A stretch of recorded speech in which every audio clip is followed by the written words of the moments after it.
Beaucoup connaissent les croiseurs de bataille Lexington de la marine américaine, annulés par le traité naval de Washington, dont deux furent convertis en grands porte-avions. Il y a aussi une perception chez certains que les croiseurs de bataille étaient une innovation quelque peu absurde des Britanniques, avec les Allemands qui y ont répondu et les Japonais qui les ont copiés. Mais la marine américaine est restée au-dessus de tout cela. Habituellement, cela s'accompagne d'un argument selon lequel les Lexington n'étaient pas non plus des croiseurs de bataille d'une façon ou d'une autre. La perte de l'Invincible, de l'Indefatigable, du Queen Mary et du Hood lors des deux guerres mondiales semble avoir en quelque sorte terni le concept. Du moins rétrospectivement, bien que, chose intéressante, personne ne mentionne vraiment le pauvre vieux Repulse ou le Lutzow lorsqu'il s'agit de ce genre d'argument. Cependant, un examen plus approfondi des preuves montre que la marine américaine était en fait, soit en partie, soit en totalité, selon l'année que l'on considère. En réalité, elle était enthousiaste à propos des croiseurs de bataille, la contrainte principale étant les budgets limités fixés par le Congrès. Cela a aussi entravé leur programme de construction de croiseurs, destroyers et, dans une certaine mesure, de cuirassés dans les années 1900 et 1910. Alors, commençons tout au début des années 1900, même avant la classe invincible, à l'époque des dinosaures. Deux courants de pensée émergeaient dans la marine américaine au début des années 1900. C'est quelque chose que nous verrons se produire à plusieurs reprises au cours des prochaines décennies. Selon l'argument maximaliste, la marine américaine nécessitait une flotte de premier ordre, ce qui serait aussi moins coûteux et plus efficace. Qu'il valait mieux construire un plus petit nombre de navires exceptionnellement grands, tous équipés de gros canons, ou des navires à batterie unifiés à plus petite échelle, plutôt que de construire un plus grand nombre de petits bâtiments.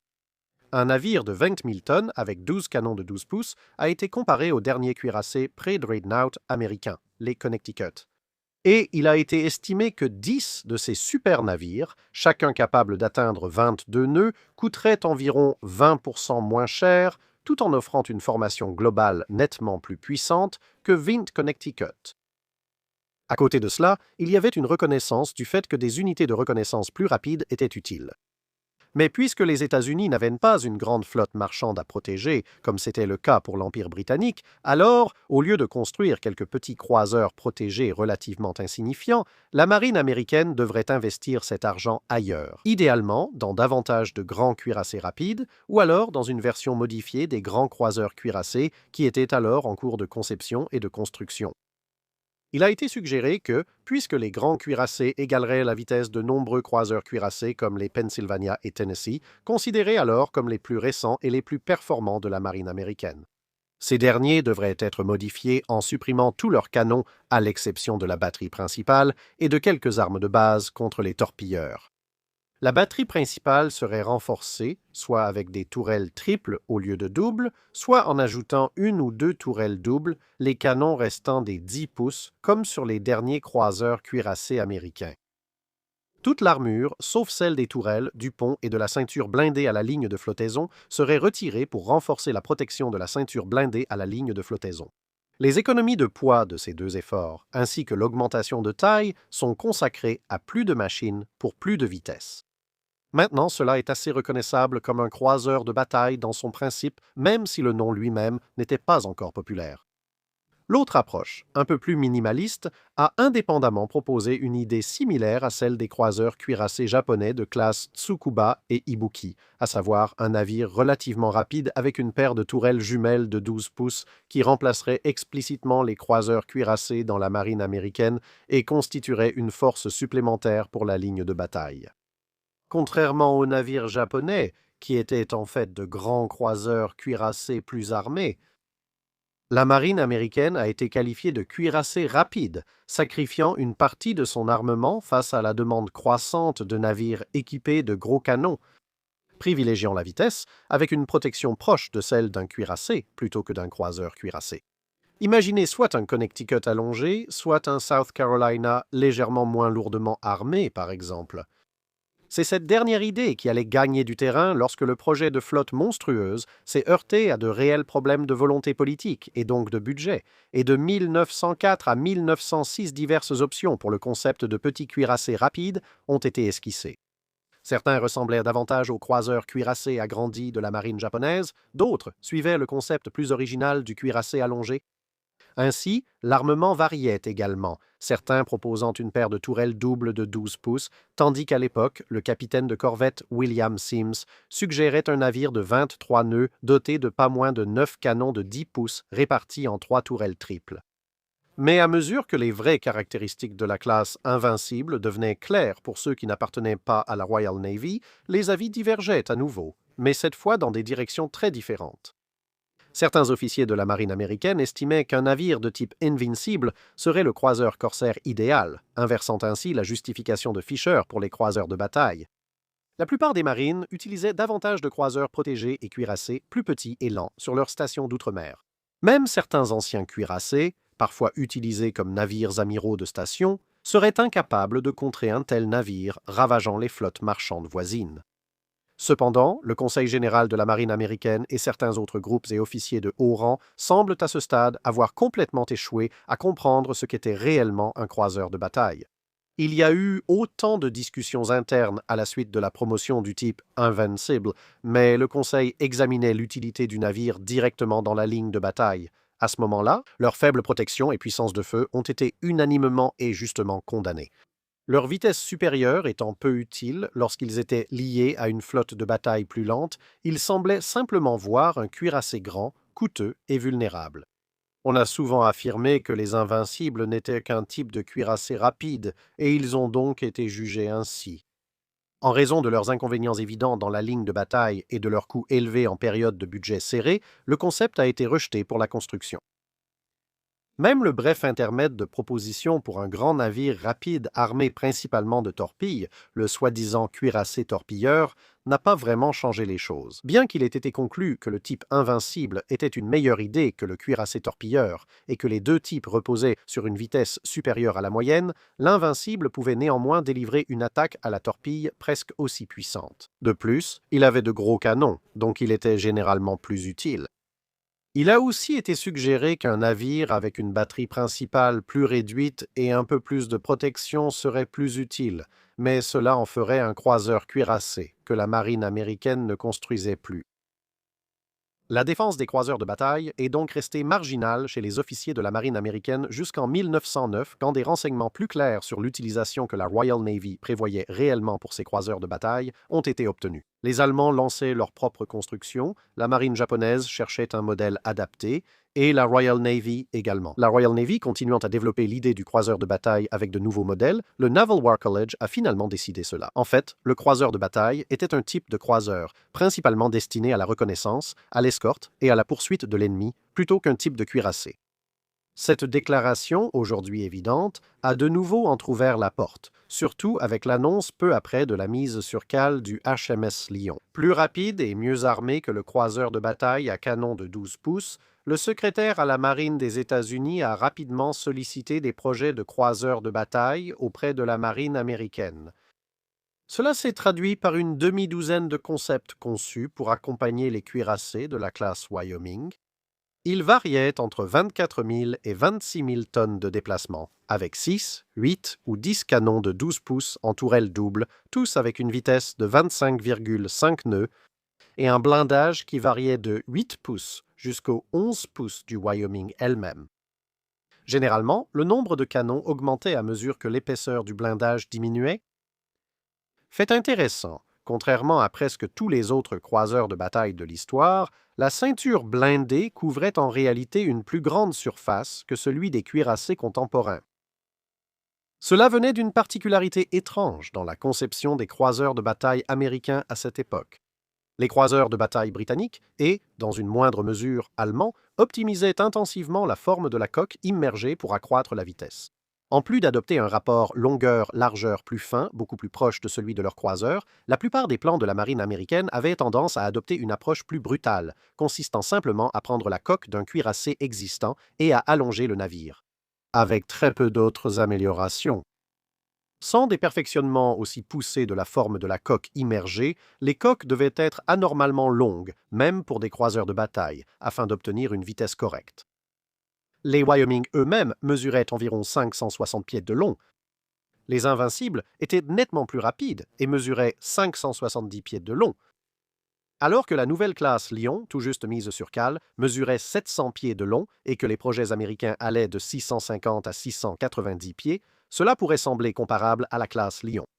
Il faut se rappeler que la classe Lion portait un blindage d'une épaisseur similaire à beaucoup des valeurs envisagées aux États-Unis, mais il serait de 2 à 3 nœuds plus rapide et emporterait un armement nettement plus lourd. Von der Tann, qui correspondait davantage aux idées de conception de la marine américaine en termes d'armement, de vitesse de conception, et se situait dans le haut de la fourchette des options de conception. La protection était d'environ 5 à 6 000 tonnes plus légère que les conceptions américaines et plus de 30 mètres plus courte. Le résultat final était que les croiseurs de bataille de la marine américaine avaient généralement une coque quelque peu sursollicitée, au point où la coque devait être assez profonde pour conserver sa solidité. Et la ceinture devait à la fois protéger la coque et, dans plusieurs cas, même fournir une partie de la solidité structurelle globale du navire. Ou alors, peut-être plus couramment, le blindage du pont faisait partie de la solidité structurelle du navire. Pour cela, il fallait le placer plus haut sur le navire et rehausser la ceinture. Finalement, des budgets limités et le General Board, encore globalement hostile, ont aussi écarté ces conceptions. Ensuite, la marine japonaise a commandé le Congo et 3 navires jumeaux supplémentaires dans le pays. Cette prolifération du type croiseur de bataille a été remarquée en général, mais elle a également été perçue comme une menace assez spécifique. Puisque les Britanniques et les Allemands étaient clairement en concurrence directe, le conflit naval le plus probable impliquant l'un d'eux aurait l'autre camp en face. Et donc, dans une certaine mesure, la marine américaine ne se préoccupait pas trop des croiseurs de bataille britanniques et allemands, pensant que Britanniques et Allemands s'affronteraient entre eux. Mais la marine impériale japonaise, avec une escadre de croiseurs de bataille, menaçait directement les ambitions de la marine américaine dans le Pacifique. Et tous les croiseurs cuirassés de la marine américaine stationnés là-bas, peut-être aux Philippines, seraient très vulnérables face à eux. Et donc, qu'ils le veuillent ou non, il semblait que la marine américaine allait devoir se doter de croiseurs de bataille. Et ainsi, en 1911, un appel à un nouveau projet a été lancé. Il était précisé que le navire devait être armé de 8 canons de 14 pouces comme ceux du Congo. Mais il devait être capable d'atteindre 29 nœuds et avoir un déplacement allant jusqu'à 30 000 tonnes, avec une grande autonomie pour les opérations dans le Pacifique et une protection optimale, en utilisant le principe du tout ou rien qui avait été développé ou peut-être redécouvert sur les cuirassés de la classe Nevada. Ceux-ci seraient principalement utilisés indépendamment de la flotte de bataille. Certains ont suggéré que la nouvelle escadre de croiseurs de bataille de la marine américaine pourrait parcourir le Pacifique et ainsi représenter à elle seule une menace suffisante pour la marine japonaise, pour, au minimum, déstabiliser les Japonais. En attendant l'arrivée de la flotte principale américaine depuis l'Atlantique, ils pourraient éliminer des navires japonais isolés ou de petites formations. Cela a entraîné la production d'une multitude de conceptions, les 2 éléments immuables étant l'armement principal de 8 canons de 14 pouces et une quantité de carburant qui était définie comme nécessitant assez de carburant pour parcourir 8000 milles nautiques à la vitesse de croisière standard d'une ligne de bataille, plus du carburant supplémentaire pour que le navire puisse fonctionner pendant 24 heures à pleine puissance. Les premières estimations ont examiné une douzaine de conceptions, 4 chacune avec des épaisseurs différentes de ceintures blindées, respectivement 8 pouces, 11 pouces et 14 pouces. Avec les exigences d'autonomie, il n'était possible de respecter la limite de déplacement proposée de 30 000 tonnes que, avec la conception la moins performante, un navire de 29 300 tonnes avec une ceinture blindée de 8 pouces qui ne pouvait atteindre que 26 nœuds, mais même ce navire mesurait 750 pieds de long. Chaque série de 4 conceptions examinait des navires capables d'atteindre 26, 28 et 32 nœuds avec l'option à 32 nœuds représentée par 2 sous-options. L'une avec l'autonomie requise de 8000 milles nautiques, plus une journée à pleine puissance, et l'autre avec un peu plus de 11 500 milles nautiques d'autonomie. Assez prévisiblement, la taille de ces navires est devenue démesurée très rapidement, le plus grand étant une conception à 32 nœuds avec une autonomie de 11 650 milles nautiques. Celui-ci mesurait pas moins de 1250 pieds de long, avec une ceinture blindée de 14 pouces, et déplaçait 79 000 tonnes avec de nombreux autres modèles atteignant entre 50 000 et 65 000 tonnes. Cela était principalement dû à l'augmentation des exigences liées aux besoins de vitesse et d'autonomie sur une coque basique, ce qui a abouti à une coque très longue, comme déjà mentionné, ce qui à son tour a provoqué de fortes contraintes sur le navire, obligeant à intégrer le pont et, dans une certaine mesure, la ceinture blindée à la structure du navire, ce qui a conduit à de vastes zones recouvertes de blindage. Cela augmentait encore le poids, ce qui augmentait les contraintes, et ainsi de suite, encore et encore. Même en limitant le blindage du pont à quelques centaines de pieds au centre, subsistait le problème du ceinture blindée couvrant plus des trois quarts de la longueur du navire. À ce stade, la propulsion utilisait de grandes chaudières à tubes et des turbines à entraînement direct, contrairement aux petites chaudières à tubes et turbines à engrenage des futurs navires capitaux. Dans la seconde moitié des années 1910, cela a aggravé ces problèmes, car cela signifiait qu'il fallait un espace immense pour les installations de machines. Puisque la plupart de ces conceptions ne pouvaient tout simplement pas entrer dans un bassin de radoub américain existant, le cahier des charges a été révisé en prenant comme base la seconde des conceptions blindées de 11 pouces. Celle-ci pouvait atteindre 29 nœuds et déplaçait un peu plus de 47 000 tonnes avec une longueur de 990 pieds. Bon, un peu plus que ça, mais qui compte vraiment? Celle-ci devait être réduite à 900 pieds de longueur de coque, avec une autonomie de 8000 milles nautiques. En plus, elle pouvait tenir 24 heures à pleine vitesse, avec un armement secondaire passant de 5 pouces à 6 pouces. En raison du fait qu'elle opérerait de façon plus autonome, elle serait également équipée de quelques tubes lance-torpilles. La tentative de répondre à cette exigence a donné un navire quelque peu plus court, bien qu'il mesurait encore 950 pieds de long, et le poids a en fait légèrement augmenté en raison de la nécessité d'une machinerie plus puissante à cause du rapport longueur-largeur quelque peu réduit. Comme cette conception n'améliorait que marginalement les problèmes d'infrastructure, ce qui signifiait qu'une seule cale sèche alors en construction à Pearl Harbor pouvait à peine l'accueillir, elle a été mise de côté. Un dernier croquis semble avoir réduit le ceinture blindé à 10 pouces, soit une diminution d'1 pouce, ainsi que quelques autres petites modifications, ce qui a permis de faire passer le déplacement à un peu plus de 42 000 tonnes et la longueur à 920 pieds, mais cela restait jugé trop vaste et coûteux pour la capacité offerte. Rien d'autre n'a été fait, hormis une note précisant que la mission passerait d'opérations indépendantes à la reconnaissance à longue distance et à l'éclairage de la flotte à l'avenir. Et l'armement des futurs modèles allait être soit des canons de 14 pouces vraisemblablement dans une configuration de type Nevada, soit 8 canons de 16 pouces répartis en 4 tourelles doubles. Les choses se sont calmées, mais peu après la Première Guerre mondiale a éclaté, et les croiseurs de bataille ont participé à bon nombre des premiers engagements, prouvant leur capacité à détruire les croiseurs plus petits.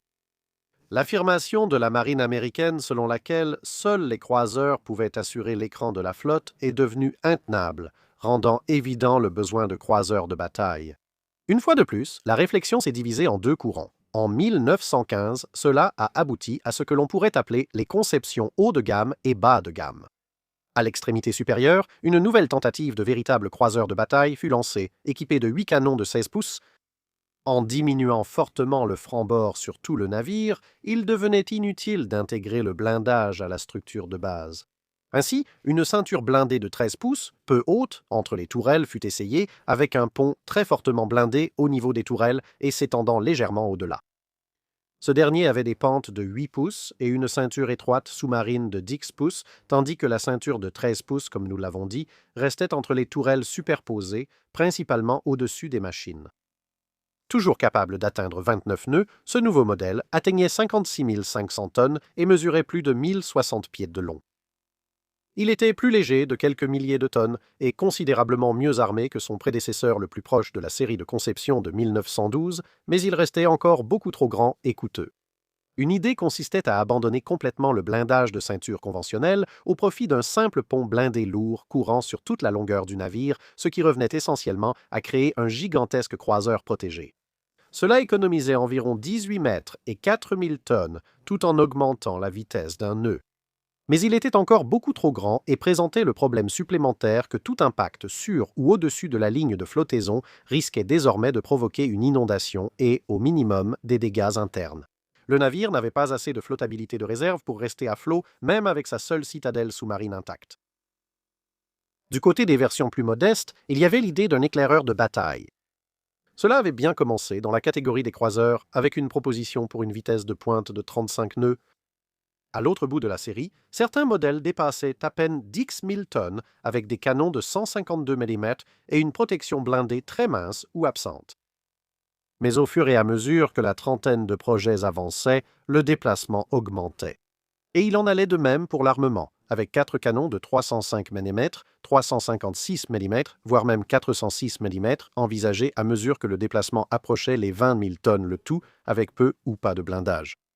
À mesure que le déplacement atteignait les 28 000 voire les 30 000 tonnes, l'armement comprenait jusqu'à 8 canons de 356 mm et enfin un certain degré de protection, avec entre 100 et 200 mm de ceinture selon le projet. La plupart de ces projets visaient les 35 nœuds, mais certains ont réduit cette exigence à environ 30 nœuds. À ce stade, il était clair que l'éclaireur de bataille commençait à se rapprocher d'un croiseur de bataille à part entière, alors ils ont réessayé avec le croiseur de bataille. Cependant, l'exigence d'autonomie et les limites des chaudières et turbines disponibles mettaient une nouvelle fois l'idée de côté. Sur un déplacement similaire à celui des cuirassés de l'US Navy de l'époque, une conception a commencé à être élaborée visant à être quelque peu supérieure au HMS Queen Mary d'environ 27 000 tonnes. Un armement de 6 canons de 16 pouces en 3 tourelles doubles a été envisagé, avec une vitesse de pointe de 30 nœuds et un blindage de pont de 5 pouces. Malheureusement, il s'est avéré qu'avec seulement cet armement, le blindage des tourelles et la batterie secondaire en place, ils ont épuisé le déplacement disponible sans aucune protection de ceinture. En réduisant l'armement à environ 8 canons de 14 pouces et en introduisant une ceinture de 5 pouces d'épaisseur, ce qui offrirait au moins une protection contre les croiseurs légers, le déplacement atteignait tout de même 35 500 tonnes. Cependant, ce concept général était toujours retenu pour une exploration plus approfondie. Cette exploration a abouti à un projet de 32 000 tonnes qui ne possédait un blindage de 5 pouces que sur les espaces des machines. Avec une décision assez audacieuse d'abandonner complètement la protection des soutes à munitions, grâce au stockage de toutes les munitions du navire dans les barbettes, qui elles-mêmes n'avaient que 5 pouces de blindage, tous les explosifs étaient maintenant au-dessus de la ligne de flottaison, protégés seulement par 5 pouces d'acier. Il a donc été rapidement révisé pour ajouter des soutes à munitions sous la ligne de flottaison, la ceinture de blindage les couvrant, mais avec une réserve d'eau réduite et une coque plus fragile. Les nouvelles soutes à munitions, toujours protégées par 5 pouces de blindage, étaient un peu plus difficiles à atteindre.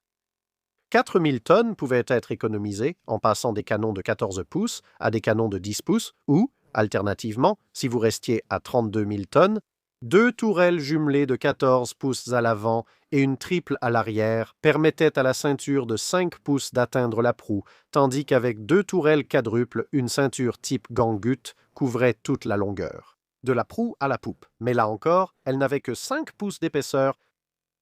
Il a été décidé de choisir le modèle avec une ceinture de 5 pouces protégeant machine et soute à munitions. Il visait 35 nœuds à 33 500 tonnes avec 10 canons de 14 pouces en tourelles triples surélevées sur des tourelles doubles à l'image des futurs croiseurs de la classe Pensacola pour des raisons similaires.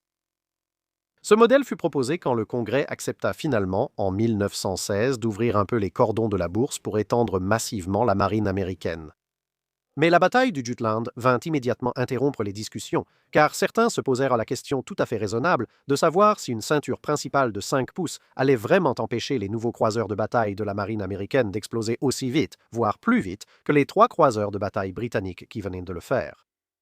La marine américaine soutenait que les navires britanniques avaient coulé non par manque de protection, mais à cause d'une mauvaise gestion des munitions. Cet argument était discutable car la ceinture de 9 pouces des croiseurs de bataille britanniques ultérieurs les avait protégés de certains impacts sur les soutes à munitions. Au moins un croiseur de bataille britannique, l'Indefatigable, avait coulé, probablement à cause d'un impact direct ou proche sur les soutes à munitions, là où un blindage de 5 pouces avait clairement et de façon évidente échoué à la sauver. La raison de ce blindage mince était entièrement due à l'exigence de vitesse de 35 nœuds, l'imposante installation de machines requises, combinée au choix de la propulsion turboélectrique qui occupait davantage d'espace. Bref, cela signifiait que des chaudières supplémentaires étaient en fait empilées au-dessus des salles des turbines, ce qui voulait dire que les chaudières montaient jusqu'au niveau du pont supérieur, bien au-dessus de la ceinture de 5 pouces, donc vulnérable aux tirs d'artillerie de destroyers. Les officiers ont tenté de présenter l'idée comme au moins ce qui signifie que certaines chaudières étaient à l'abri des torpilles car trop hautes au-dessus de la ligne de flottaison. Les Britanniques ont finalement décidé à la fois d'améliorer la gestion des munitions et de renforcer de manière significative la protection des soutes à munitions, lorsque cela était possible, sur les conceptions existantes et, plus significativement, sur les nouvelles. Le surblindage du Hood en construction et le renforcement du blindage, quelques années plus tard, du Renown et du Repulse. Illustrant bien cela, la forme finale de ce qu'on appelait désormais la classe Lexington faisait encore l'objet de vifs débats. L'entrée des États-Unis dans la Première Guerre mondiale l'année suivante a entraîné la suspension des travaux sur les navires au profit de la production de masse d'unités plus petites, ce qui a permis de réviser le projet à plusieurs reprises. Cela présentait à la fois des opportunités et des défis. Une forte pression visait à porter l'artillerie principale de 14 à 16 pouces, suscitant un débat sur la possible réduction du nombre de canons. De 10 à 6, ce qui signifierait également perdre une tourelle, ou de 10 à 8, ce qui impliquerait d'avoir 4 tourelles doubles, c'est la seconde idée qui l'a emporté. Par ailleurs, les chaudières récentes à petits tubes ont réduit le nombre et la taille des salles des chaudières, permettant de placer toute la machinerie sous le blindage. Cela signifiait également que les navires n'avaient besoin que de 5 cheminées au lieu de 7, tout en augmentant l'armement et en réduisant le poids de la machinerie. Ce qui signifie qu'il fallait un peu moins de 2000 tonnes de déplacement supplémentaires, le projet atteignant désormais un peu plus de 35 000 tonnes. Il a été brièvement envisagé d'augmenter la ceinture de blindage à 9 pouces, ce qui, du moins aux plus longues portées permises par les nouveaux canons de 406 mm calibre 50, pourrait offrir une certaine protection contre les obus plus petits. Et on a également pensé qu'il serait peut-être judicieux d'ajouter des défenses contre les torpilles. Mais cela ferait chuter la vitesse à 33 nœuds et augmenterait le déplacement à environ 45 000 tonnes. En 1918, Stanley Goodall, architecte naval britannique et futur directeur de la construction navale, montra rapidement à la marine américaine la conception du Hood. Impressionné par la puissance et la protection d'un cuirassé alliés à la vitesse d'un croiseur de bataille, la marine américaine a mis à profit son expertise pour concevoir sa propre version du Hood, croisant cuirassé et croiseur de bataille. Le résultat fut un successeur proposé au Lexington, avec une conception de base qui exigeait le même armement que les cuirassés actuels, avec une réduction maximale acceptable du blindage par rapport à ses conceptions de cuirassés de 10%, avec un navire capable d'atteindre 30 nœuds de vitesse. En utilisant une propulsion turboélectrique, le concept de Goodall d'un blindage de ceinture inclinée d'environ 11 à 12 pouces d'épaisseur égalait presque la ceinture verticale de 13,5 pouces des cuirassés standards américains et la douzaine de canons de 16 pouces du South Dakota de 1920 fut ajoutée au navire. Pour proposer deux conceptions, l'une de 48 500 tonnes et l'autre de 53 000 tonnes, les principales différences étant la longueur et les détails précis de la disposition du blindage. Ces projets ont été abandonnés à cause des restrictions économiques d'après-guerre. La marine américaine a aussi cherché, forte de l'expérience acquise lors de cette visite, à faire augmenter l'épaisseur du blindage de ceinture du Lexington, alors limité à 5 pouces. Le General Board a refusé toute augmentation, affirmant qu'il n'y voyait aucun avantage étant donné que cela signifierait presque certainement que le navire devrait abandonner l'objectif de 35 nœuds de vitesse maximale. Mais les officiers de la marine américaine étaient de plus en plus inquiets. L'amiral Sims, désormais promu, a soutenu que les Lexington devraient être repensés avec le blindage incliné de 12 pouces du Hood, et il n'était pas le seul. Finalement, au début de 1919, il a été décidé de suspendre les travaux sur les Lexington afin de permettre une discussion et un débat approfondi sur tout ce qui avait été appris depuis l'approbation de la version avec ce blindage de 5 pouces. Le General Board et le Bureau of Ordnance sont restés sur leur position, mais un compromis a finalement été imposé. Les Lexington recevraient des chaudières encore plus récentes, ce qui permettrait de réduire à nouveau le nombre de cheminées à seulement 2 grandes cheminées principales, et le blindage serait porté à 7 pouces avec une légère inclinaison, ainsi qu'un peu plus de blindage de pont. Cela signifiait que le déplacement cible passerait à 42 500 tonnes et que la vitesse chuterait à un peu plus de 33 nœuds.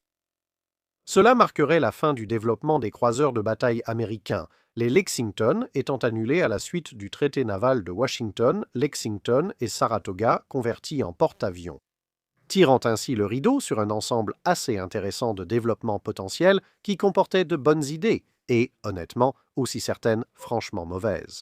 Merci d'avoir regardé la vidéo. Si vous avez des commentaires ou des suggestions de navires à examiner, dites-le nous ci-dessous. Commentez la publication épinglée pour les questions du dry dock.